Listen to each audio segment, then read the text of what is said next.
2 Saturdays ago, I was at Prairie Star Ranch, so this beautiful place outside. And there were many families around, and at some point I decided to go close to the lake. And I brought with me this little 3-year-old girl, and another couple was walking with us. Like this little lady miniature that they talk and they act like older people, but she's just 3, but she's very talkative. And so the woman who is with us, she makes a comment to her. She said, "Wow, you're very pretty. You're dressed up very well. I like your shoes very much." I said, "Thank you, but they were dirty yesterday." I said, "Oh, really? What happened?" "Well, I was with my mom, and there was cat's puke on the floor. And Mom said, 'Do not step in the puke.' And so I did it." Of course, she says, "Do not step in it." And the first thing she does, she steps in it. Because that's how we do since we are little. That's how I think we react when we have rules that don't make much sense to us. So that's what, even in the Adam and Eve, the forbidden fruit. You should take everything you want except from this tree. And sure enough, they take from that tree. And that's because rules without a relationship leads to rebellion. If we have rules without relationship, lead to rebellion, and we all have experienced that. We all come from different backgrounds. We all have our different stories. We all have a different relationship with Jesus right now. And for maybe many of us, for some of us, what the church teaches, what our parents and loved ones teach us, it's like, I don't want to do it. It's just a bunch of other rules that will constrain my freedom, and so why should I follow? Because of course, if the relationship is lacking, you just see the rules. And so rules without a relationship leads to rebellion. But if you have rules and relationship, you are able to respond to the love of God. Jesus in the gospel today, it's this big and beautiful conversation he's having with his apostles during the Last Supper. He's saying, "Whoever loves me will keep my commandments." Love comes first, then the commandments. It's not vice versa. As we try to put people in boxes and maybe rule over people, exactly with rules, and we forget about love. But at times, we even forget that this is church, this is family, this is love. This is not a military base where everybody is supposed to go through the rules and do exactly like everybody does. Not because rules are bad, but because there's no love in it. There's no relationship there. And so we cannot grasp what it means. We cannot even trust. If you love me, you will keep my word. You will keep my commandments. And my Father will love you. And we will come to you and dwell in you. We will come to you and live with you. We will stay with you always. We will abide in you. We will counsel you, guide you, strengthen you, console you. And Vivian today, this little baby, is reminding us that we all have this power, this great gift because of baptism.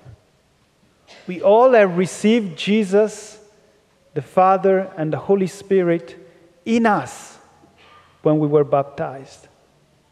So the love is there, the dwelling is there, but this is like a great gift we have.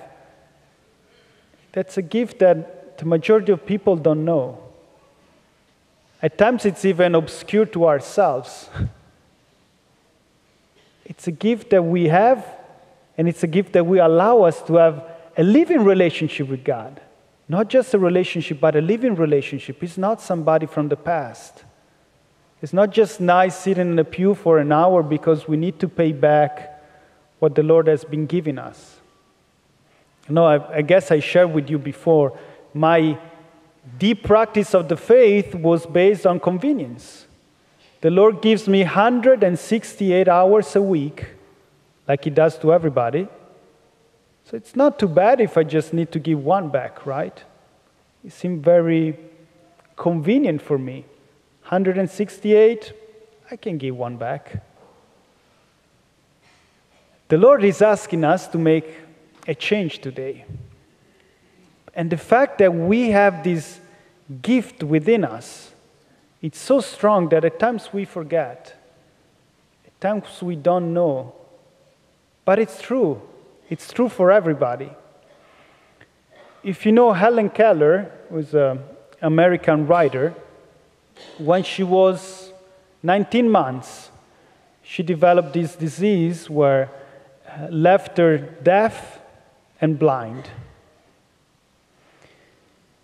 And her parents, though, heard the story of another girl who had the same problem, who was able, though, to go on and study and learn to read and to speak in different languages. And so they hired a teacher, Annie Sullivan, who became the teacher of Helen Keller. And at that time, they had a way to communicate words, because she was deaf and blind, with tapping up words. So touching her lips, touching her neck, the teacher, Annie, was teaching Helen all the words, all the physical objects in her reality, and help her to understand and to see and to give names. And one day also she decides to teach Helen about God, and so she taps God. And the response she gets from Helen is, "Oh, this is God, this is my teacher.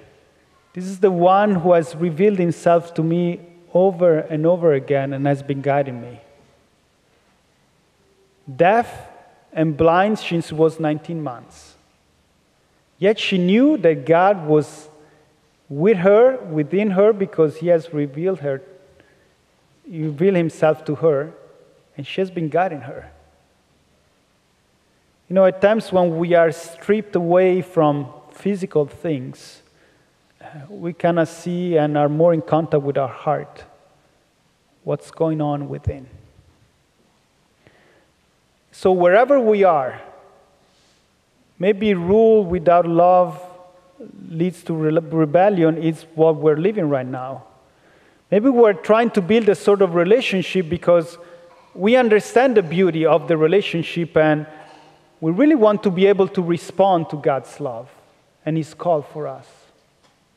How can we go about? What can we do so that the peace that Jesus has promised is also truth for us, so that we will not allow our hearts to be troubled and afraid? I will respond with a t-shirt. It was a youth minister who was wearing this t-shirt. He had a bunch of them made.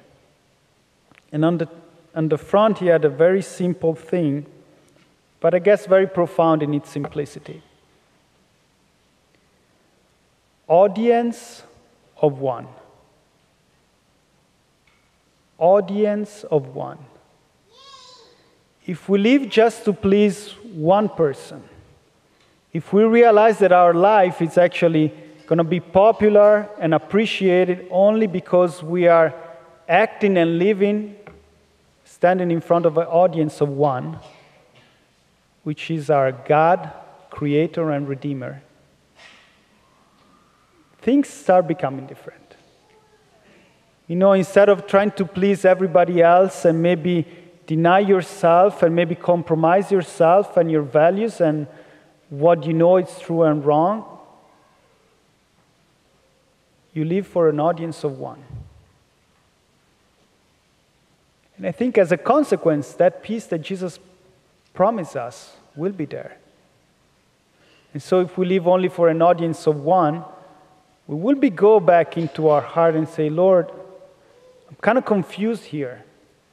Lord, I would like this relationship. I cannot find it. But even if this simple thought accompanies you throughout the week till you come back next Sunday. I need to live for an audience of one. I only need to please one person. I only need to please my Lord and Creator. With what I say, with what I do, with what I see, in how I act, I believe things will be different. So, do you want to believe? Do you want to try? Live for an audience of one. And then maybe next week you'll come back and you'll tell me what happened.